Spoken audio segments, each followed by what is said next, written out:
Welcome to the Quest Podcast. It's all about my quest to restore my health, burn off the fat, and win my lifelong battle with weight. If any of these topics are of interest to you, then you're in the right place because it's my mission to share the techniques and strategies I've learned with you so that you can do the same. So pop in those earbuds and let's go.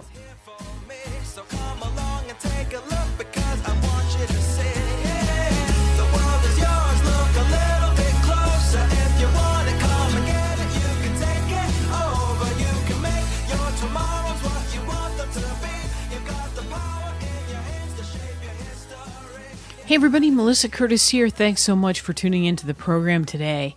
And also a big thank you to everyone who's been leaving us reviews and visiting us on our Facebook page. It's facebook.com/FatToFitMyQuest. Thanks a lot. And also wanted to remind you, we are giving away our friend Liz McGraw's book, Paleo on a Budget. It's really helpful. It will help you hone your shopping skills so that you don't go over budget in shopping in a paleo recipe kind of way. And it also provides lots of recipes and tips and tricks for stocking your pantry. So we look forward to sending that out to one of you guys. And we're going to be announcing the winner on our May 1st show, Thursday, May 1st. So you still have time to get entered to win that. And you're entered automatically to win it if you leave us a rating or review. If you don't know how to do that in iTunes, we have a tutorial that'll help you out on that. Just go to fattofitmyquest.com/reviews and you'll see there's a video tutorial there that'll take you through exactly how to do that. And you'll find it to be quite a painless process. Now, on today's show, I have the person known as the Nutrition Mom, and her name is Stephanie Merchant, and she has quite an interesting story. She herself lost 50 pounds and also helped her husband to lose 50 pounds.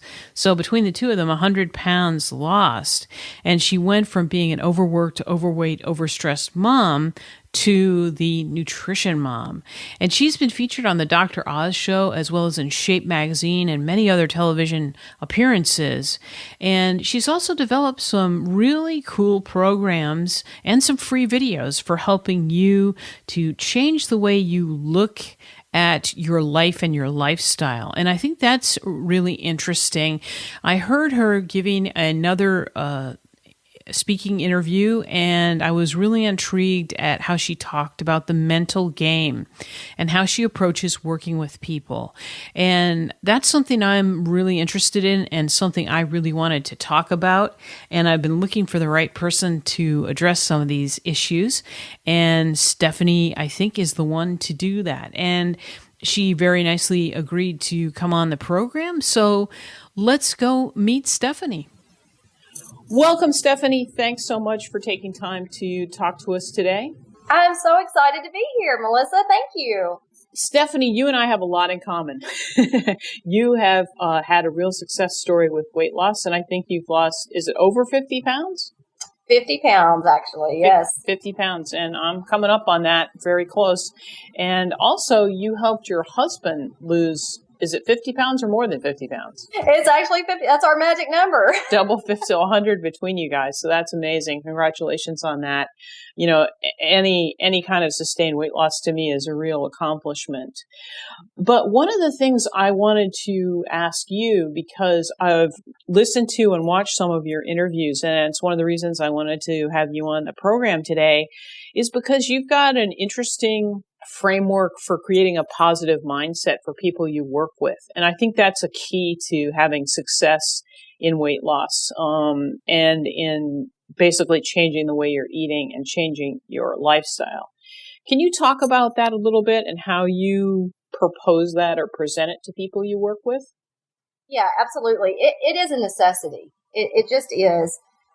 I love that you're even asking about mindset, because some people just don't consider that as being part of the equation, and it is fundamental. It really is foundational. We always start with awareness and empowerment, and that really leads to success. We remove struggle, we remove stress. It's really ditching that diet mentality.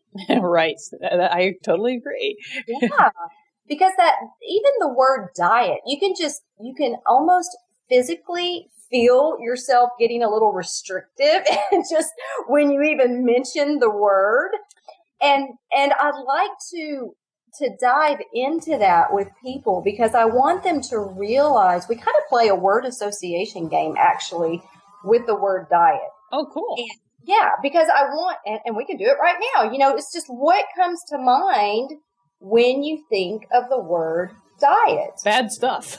Bad stuff. Failure, restriction, the scale, all those things which I banished from my own experiment on myself. You know what? And I like that you even threw in some feelings in there too. So it's not just limitation, bland food, deprivation, calorie counting, but the feelings are, I'm not good enough, fear, stress, disappointment, struggle, self-doubt, failure. Okay, it's all of those yucky words, right? Yeah. But then we're saying that that's what we want. Okay. Right. Now think about that. So you're asking for something you absolutely hate. Exactly. How can you have success with that?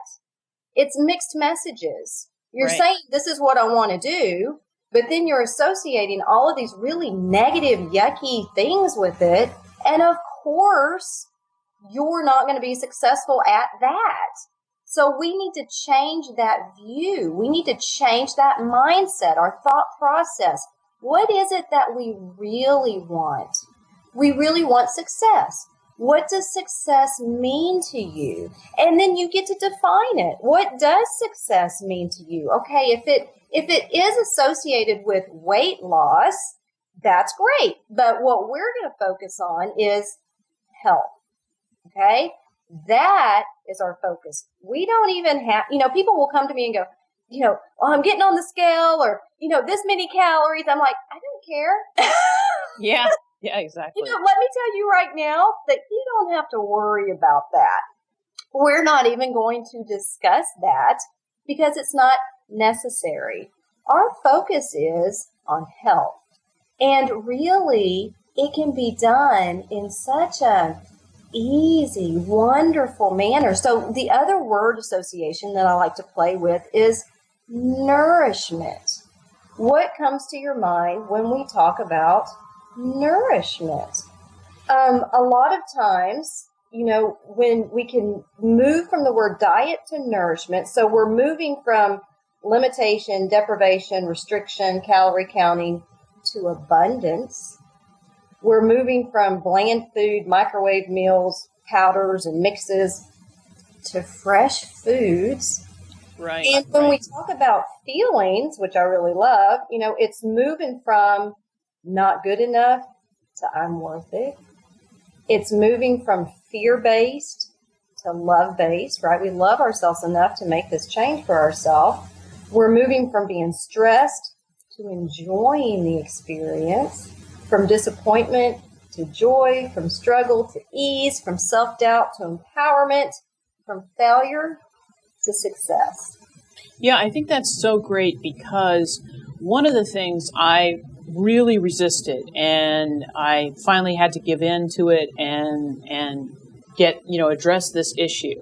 And that was changing my relationship with food, cooking my own meals and meals for friends and family. And I resisted that tooth and nail. I said, nope, I want it delivered. It'll be in a box. I'll eat it that way. I'll know exactly what I have to do. I really tried to outsource that completely.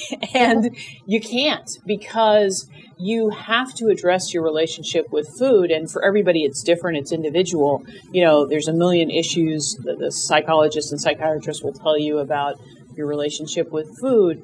But in the end, it is just what you said about nourishing yourself, your family, your friends, and about looking at food and interacting with it in a different way. And when I had to do it, when I actually had to prepare my meals and prepare meals for others, slowly as the days went by, I began to look at that and deal with that differently. And then I looked back, and a few months ago, I realized, wow, okay, this has all changed. This is all different now.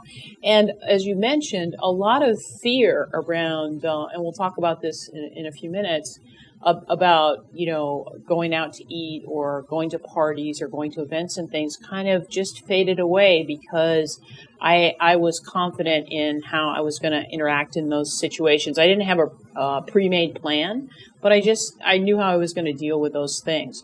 But it's so important, I think, what you've said about changing your relationship and your mindset with how you're going to deal with food, because microwaving meals and having things come in a box is not going to result in success, in my opinion. Well, Melissa, I did the same thing. Yeah, and unfortunately, and this is going to be unpopular with some people, but I'm going to say that a lot of the weight loss companies are in the packaged food business. And I know, and I think I think Jenny Craig was the only one I didn't do, but I did Nutrisystem. I also was involved with some of the Atkins food products and actually was a patient of Dr. Atkins before his death.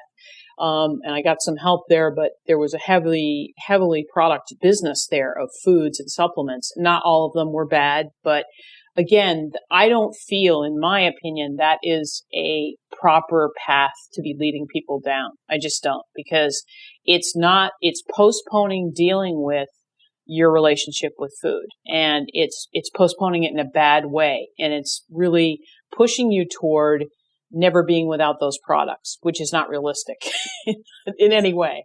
Yeah, it's really training people to be a repeat customer. I feel it's not giving you the tools that you need to be able to do it on your own. So that's definitely something that you need to consider.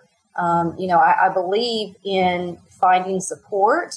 If people need that accountability, that support, that additional information that you need to make this positive change. But one thing that you really want to view is, are they teaching you that? Are they empowering you with information so that you can go forward and do that on your own? Or are you being trained as a customer for a product? Yeah. It is something that you want to consider. Yeah, and I think it's so difficult, having been there, and we both have, because that support system that they offer is so enticing, and it's so, pulls you in, because that's exactly what you need.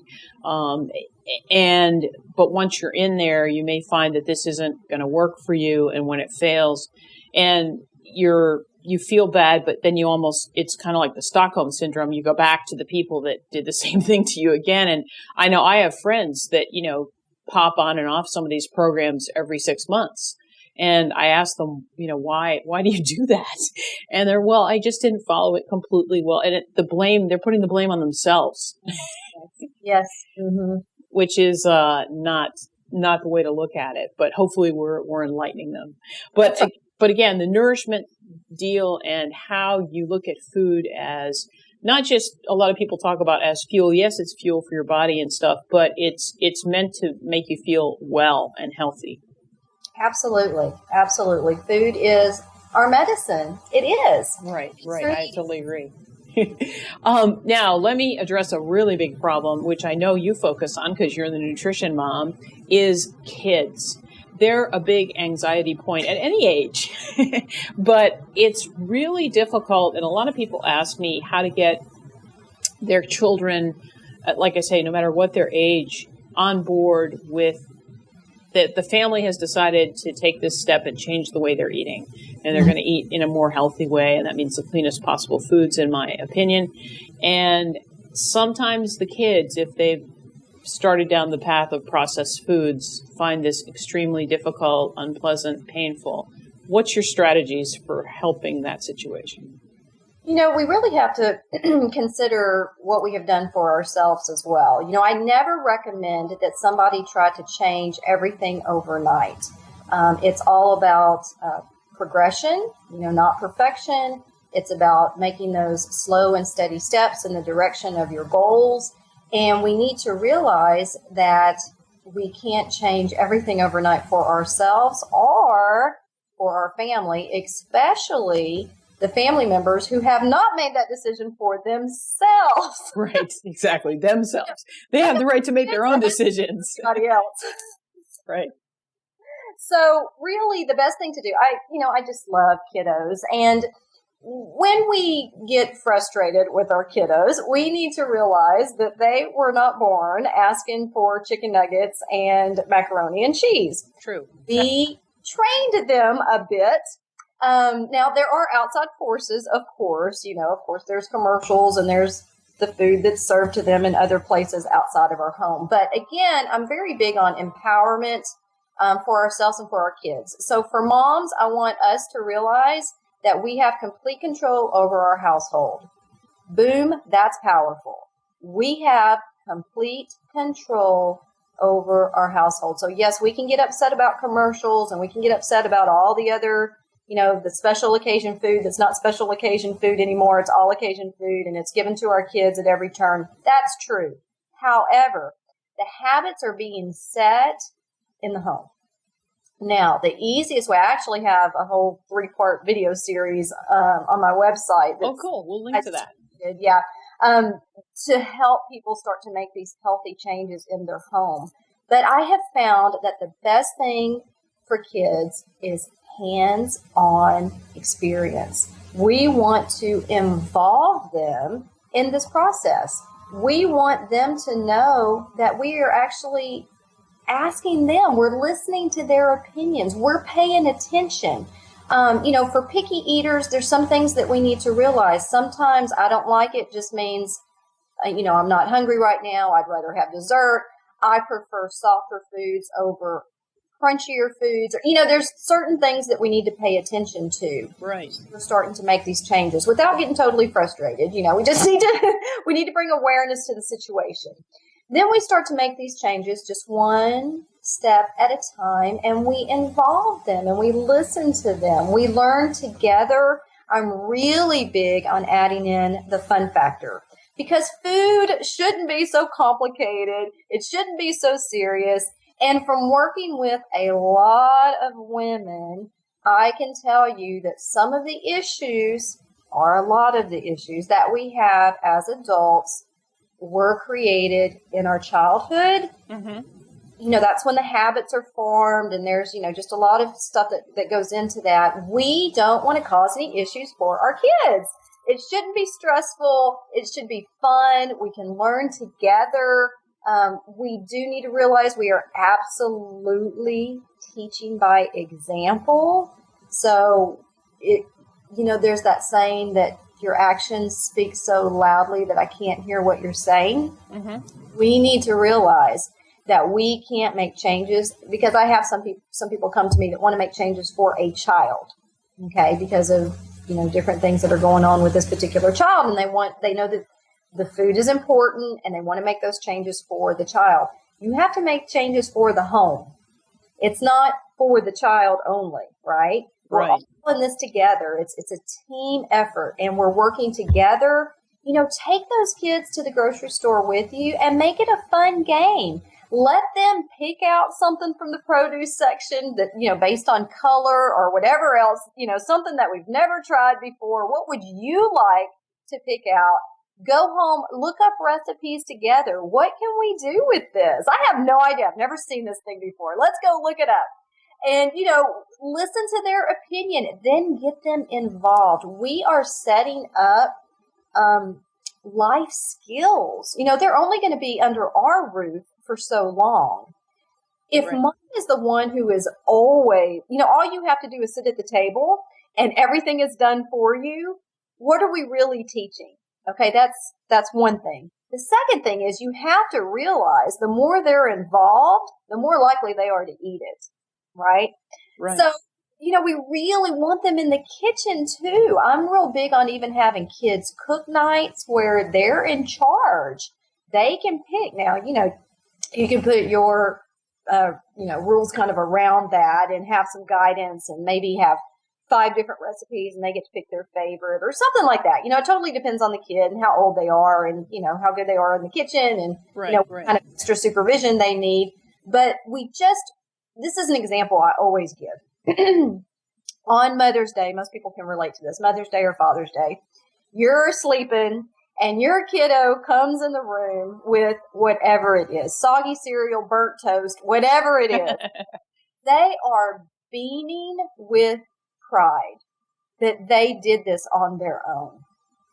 That is what we want to incorporate as much as we can. We want them to be excited in the kitchen. We have really, you're talking about your struggles with, packaged foods and getting back in the kitchen. I can totally relate to that. Mm-hmm. I did not grow up in the kitchen. I was not taught recipes. This was a huge hurdle for me to get over. Mm-hmm. It's much easier for me to eat prepackaged food or to just go out to eat. But I needed to realize that, getting in the kitchen can be fun. It can be creative. If we don't look at it like it's a chore and it's another thing on our to-do list, which is something that I work with busy moms on, because we're busy, I know. Right. I'm not saying that you have to spend hours in the kitchen. I'm all about quick and easy 5-minute meals. But, we put a certain amount of love in that food, Right. And it makes a difference. It really does make a difference. Yeah, I think one of the things that I had sort of a flashback on, I think it was a couple of months into changing the way I was eating, was I flashed back to my grandparents who had a farm when they were in retirement. They had a small kind of a hobby farm, I guess you'd say, but they had a cow and a couple cows, I guess, and horses and stuff. And during the summers, my brother and I used to go. They would be our babysitters for the weekends in the summers, and we of course had a tremendous fun time. We'd ride horses and go out and feed the cows and everything. But we used to help them cook breakfast. And when I began to change the way I was eating, the food I was eating actually flashed me back to the farm eggs and the stuff we had that we prepared together. And I thought, yeah, okay, now I'm getting it. Now I'm getting what I should be doing. And I think you're, so right, because if the kids are invested in the food and are preparing and learning to prepare, one, that's a great life skill. Because when they go out on their own and get an apartment or go to college or whatever, they'll already be well prepared for making 5-minute meals and for eating more healthily than they would normally. And also, if they go out on their own and get an apartment or something, they're all set to go. They're going to know how to cook meals and how to make healthy meals for themselves. Exactly. Now, another big issue, and I know you've got a strategy for this as well, is social situations, all the way from actually shopping when you're first getting started to eating out and going to parties, and sort of not having yourself projected as the crazy diet person or the crazy person on a diet again. Now, I have my own. I had to face Thanksgiving and Christmas when I was only a couple of months in. But as I say, I found by having done a little prep work and having started to change my relationship with food that I was pretty well armed against what was about to be unleashed on me. It was what I call the holiday of a tremendous amount of sugar and processed foods. But what are your strategies on those? I think that if we can focus on enjoying the experience, Mm-hmm. we are there to enjoy the people, to catch up, people we haven't seen for a while, relatives, whatever, whether it be social settings or holidays. If it's shopping, let's enjoy the shopping experience. Everything doesn't have to revolve around food. Isn't that interesting that everything comes back to food? So, that's number one. Fully show up and be there. Really connect with the people. Don't hide behind the buffet line. If you don't want to be there, then don't be there.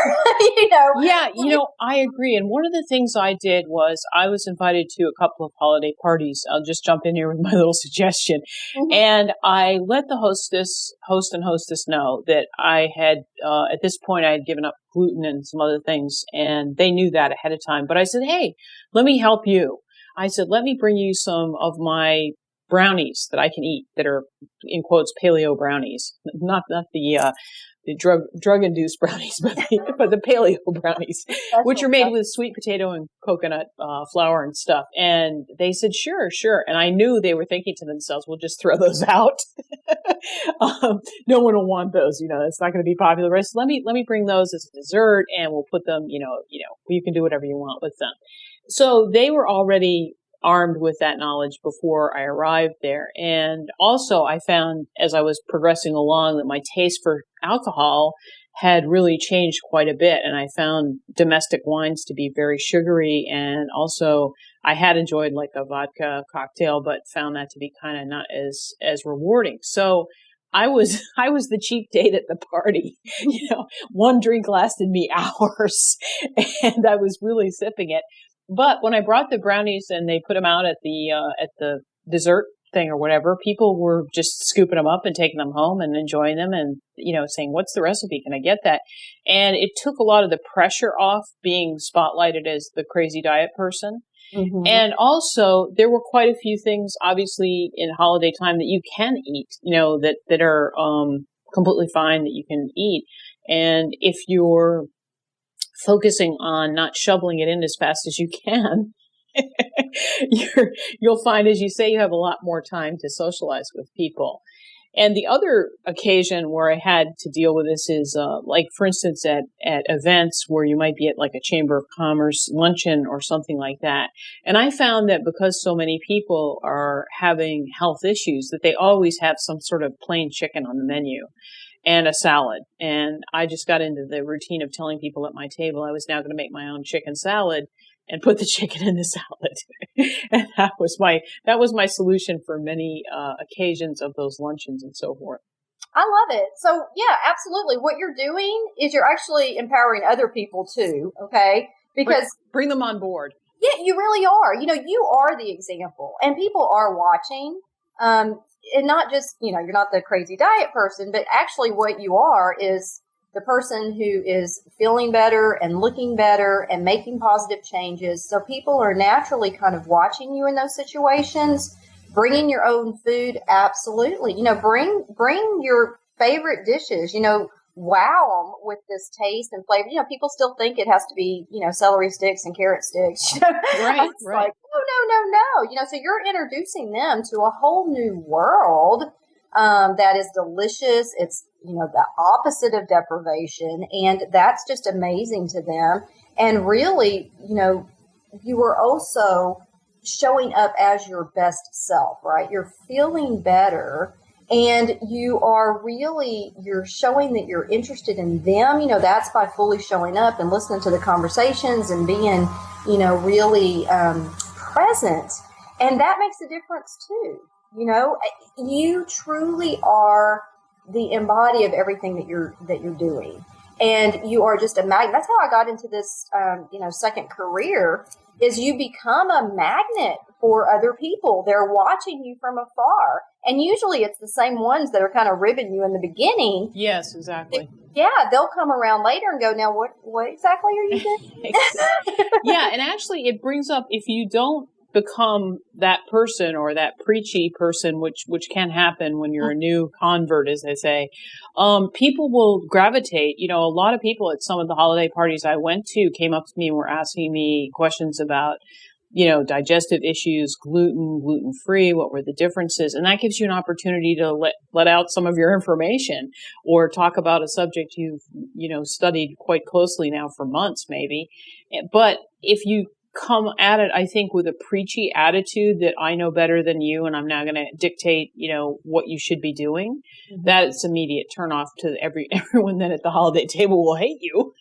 That's very true. And it's that same idea with your kids, to be quite honest. You just don't want to have that approach with anybody. You really don't. We don't even want to hear that. Right. That's the other thing is, I think, there are people as there are people at different levels too. There are people in kind of the paleo primal area where I'm in, and I always call it kind of my own version because I made adaptations and changes that are outside what are considered the normal parameters for some of those people. And they all have their individual little groups that they're in too. So, as long as you look at it as we're all looking for the best quality food we can, and food that will, like you said, nourish and actually help repair damage that you may have done to your body over time through, necessary things like taking antibiotics or injuries or surgeries and things that you didn't realize you had to make repairs from. Absolutely. Yeah. Well, we're coming up on time, but I want to get this last question in because it's a really important one. It's one that people ask me about all the time, and I think you've got some pretty cool strategies for this as well. And that's the overwhelm of making changes and deciding that you want to really change your health and what you're eating. And in your area, you are a lifestyle coach as well. So you're kind of covering this in a really dynamic way, I might say. But how do you give the people you work with kind of, again, a strategy for handling overwhelm? Well, I love that you're even asking about that because I even created a program that's called Stop the Overwhelm. So there we yes, go. We'll link to that in the show notes. It's a very common issue. It really is. And we live in this information society. So truthfully, anything that we want to know is at our fingertips.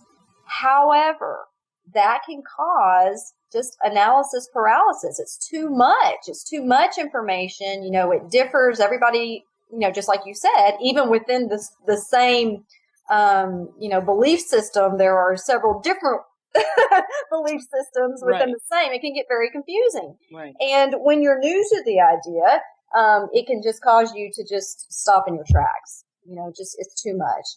And so really, mindset that we touched on, mindset is very important. Seeking support and guidance, but implementation is the key. It's the key.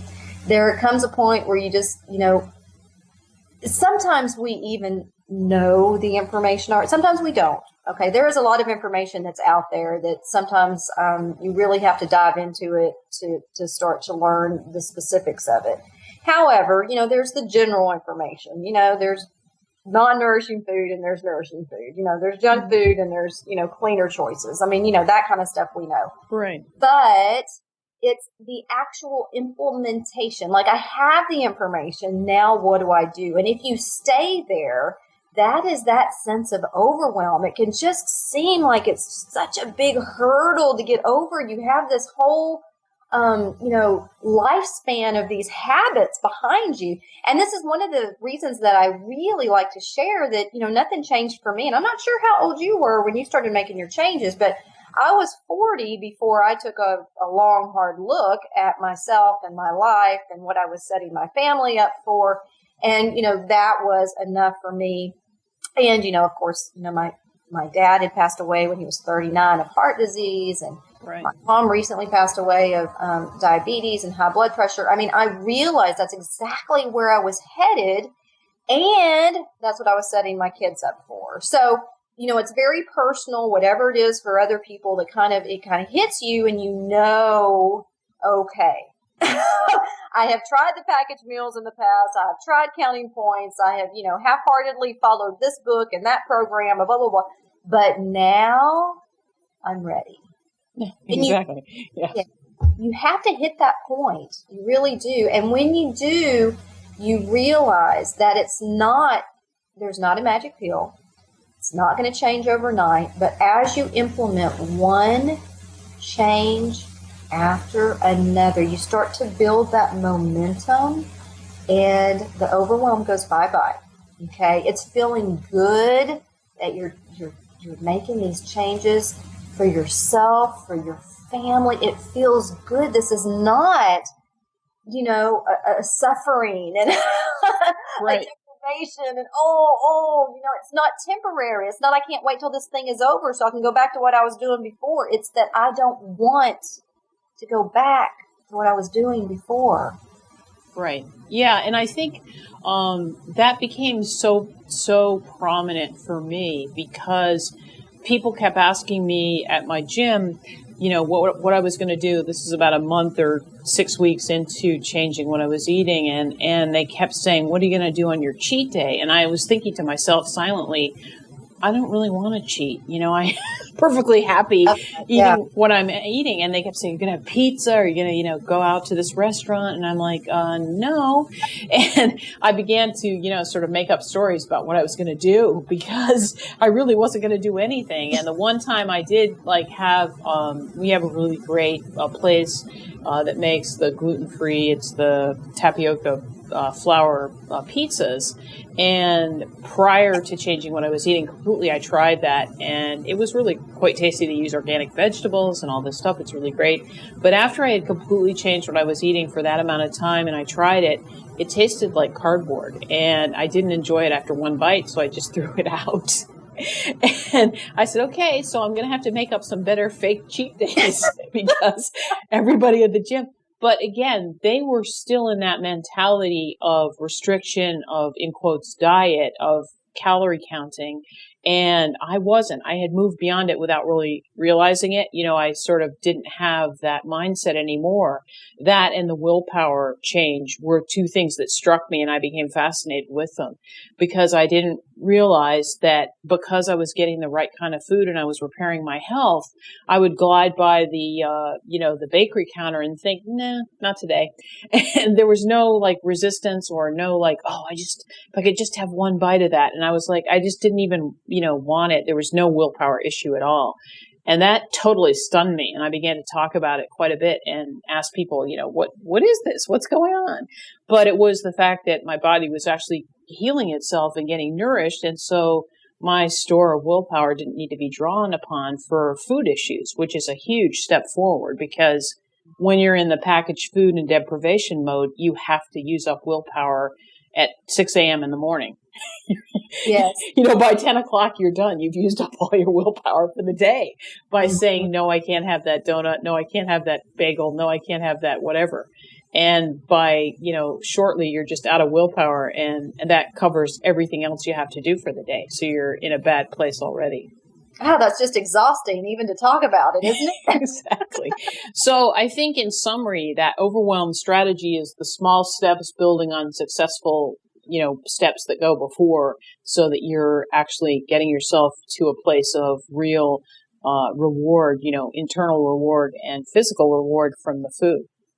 Right. And it is amazing how your taste buds start to change. Your body starts to crave healthier foods.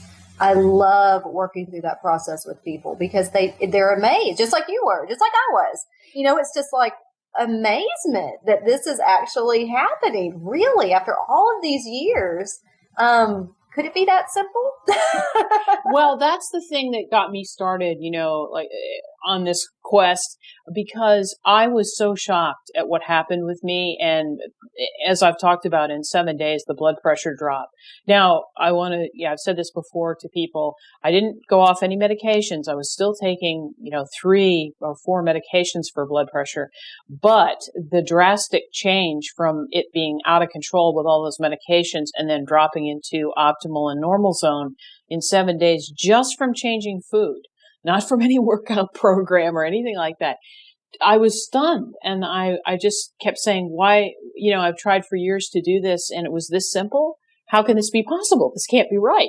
There's something wrong here. And I kept, just being amazed by it. And as time went forward, of course, looking at the biomarkers and the blood results, being able to reverse all these serious conditions, which were leading, like we've talked about, to even more serious illnesses down the road. I was just totally stunned and amazed and angry, because I thought, why is it that this message isn't getting a wider audience? And so that's one of the reasons I'm, doing this podcast and having people like you on, as well as many experts as I can find, to talk about it, because it should be available for everybody to know about this, because the solutions are, for the most part, inexpensive and very doable for everybody, I think. And as you've said, the consequences of not doing this, of down the road health issues from just wrecking your body's own internal health systems, are are bad. You're going to go into later life being, sick and unhappy and really miserable. Absolutely. Our body wants to heal itself and we just get in the way. Yeah, that's what I came to realize, is that I had wrecked my own health for most of my life I will say this, by being pretty athletic all my life, one of the good things was that a lot of muscle mass was retained. And that was a thing that helped me quite a bit because my metabolism was running quite high. And I was amazed by that. I kept saying, how is that possible? There's so much fat on the outside here. What's going on? And they said, well, there's muscle underneath, and that's good. But I think the problem becomes that people don't realize it's the educational part about what a severe effect, for instance, antibiotics have. And I'm not saying don't take them, resist them. No, we need those, or we'd be back in, the Stone Age and dying of a cut finger. But you have to remember you've got to restore your body's own internal systems that you usually start out life with that are in pretty good shape. And if you don't, over time, you do these things again and again, and then you start with processed food, you're just degrading the body's own systems. And then that breaks the chain, which lets disease in, and then you're stuck. Then you're really stuck, and you got to try to go back and reverse some of those serious problems. Yes, so that's something. Yeah, that's a big encouragement for our kids, because we just need to realize that we want to set them up for success. It's the relearning and the trying to make up for years of abuse on your body. We can help them avoid that. And so again, just to be encouraged by that and knowing that we are not only setting ourselves up for success, but we're setting our families up for success. It's bigger than us, Right. This message that we're sharing is way bigger than us. And I know that you have a passion to share it just like I do. I just felt like I had good news and I had to tell everybody, not in the hit you over the head kind of way, but just like, wow, this is awesome. Yeah, exactly. And I think I'm really encouraged, and I say this a lot because I get a chance to talk to people, particularly out here in California. I get a chance to travel around a lot and talk to some of the big movers and shakers in the paleo primal world, but also people that are in the technology and health technology area. And I'm very encouraged because I think today the thing we have going for us more than anything is the internet and the availability for people to get the right information and get the good information that can help them. And I really think the other great aspect is how fast technology is developing ways for us to help ourselves, to just give ourselves that little extra oomph to either track what we're doing, to, see where we are with our health. And those two combinations, or that combination of those two things, I think is going to enable us in the next few years. I'm thinking in maybe as little as 5 years to really resolve some of the big health issues we have in the U.S. and in the world. Yeah. Yes. Very encouraging. Yes. All right. Well, Stephanie, where can people find you online? TheNutritionMom.com. Okay, we'll put a link in the show notes. And as you've mentioned, you have a free video series and a couple of other things on your site, which people can find. We'll put a link to those. And it's been great talking to you. Thanks so much for being on the program today. Thank you so much, Melissa. I loved it. Great.